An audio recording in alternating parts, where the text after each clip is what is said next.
This lecture will cover rational choice and deterrence theories of crime. The rational choice and deterrence school goes back to the classical school's idea that crime is a choice, and that rational actors will choose not to commit crime if the consequences are made unacceptably painful. This is the modern version of the classical school. We call it the Nouveau school, which means new.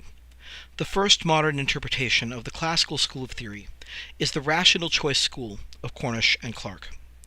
Deterrence theory is associated with Stafford and War, and routine activity theory belongs to Cohen and Felsen.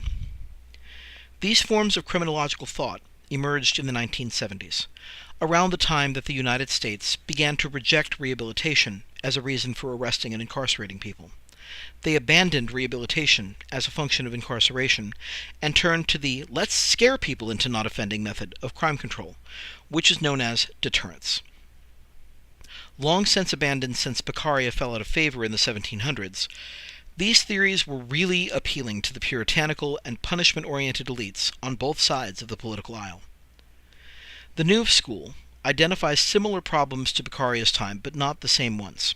Beccaria called for laws to be clearer and applied the same way across the board. Supposedly, this is how the law works now. However, crime has not been reduced very much. The solutions that these theorists propose are more along the lines of find out what the offenders are considering when they think about committing a crime, so we can reduce the chance they will commit a crime by removing the stimulus that provokes them to want to do it in the first place. They also call for a crime-specific focus. So instead of looking at crime, let's look only at murder, or rape, or theft, or assault, instead of trying to treat all crimes as if they're motivated in the same way. The motivation for stealing is not the same as the motivation for murder, at least not most of the time. In rational choice theory, the rational actor is just like it is in Beccaria, a person who weighs the costs and benefits of an action and then decides whether to act or not. However, the rational choice theory takes into account a few things that Beccaria did not, from the point of view of the offender.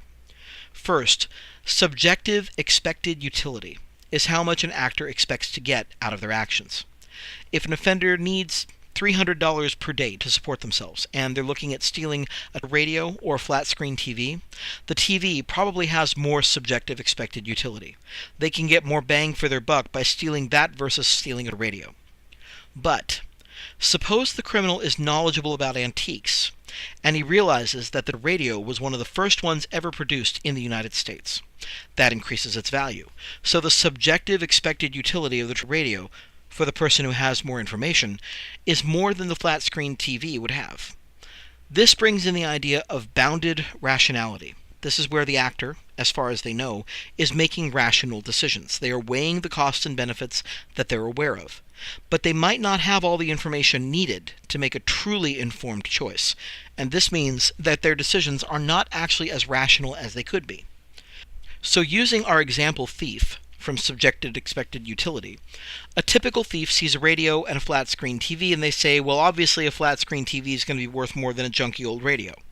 They don't have the extra little bit of information that the antiques thief does. The antiques thief is saying, that radio dates to 1905, Marconi might have touched it. And because of that extra bit of knowledge, the antiques thief can make a more rational decision about their theft. There's also room in this theory for the costs of crime. The costs of crime are not just economic. It also includes the moral costs as part of what the offender has to weigh. If they're caught, they'll be labeled as an offender, which will make it harder to make a living on a non-criminal path. Who's willing to risk those moral costs, and who isn't? And what affects their decisions either way? These are questions that rational choice theorists try to answer with our available data on crime and criminals.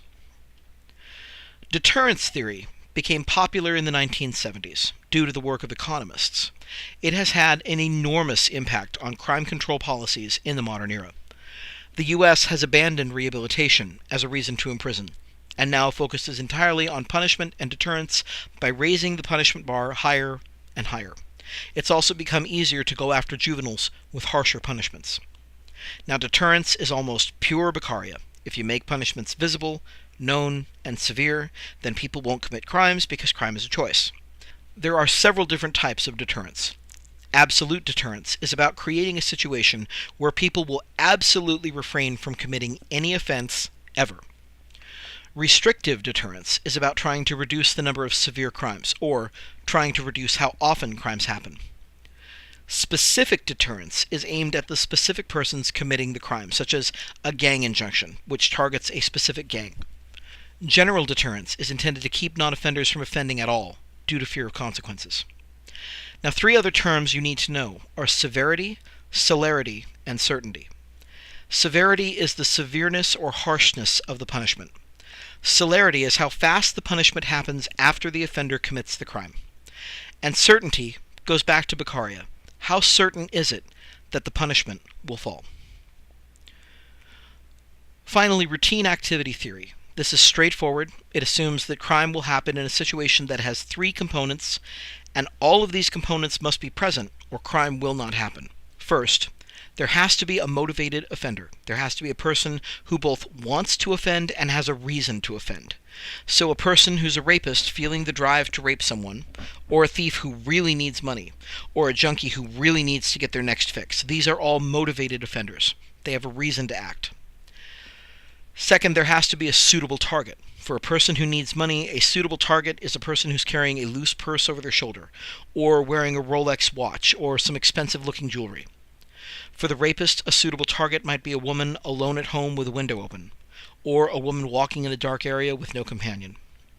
Third, guardians must be absent. A man who's walking down the street wearing a Rolex when there's a police car parked right next to him has present guardians.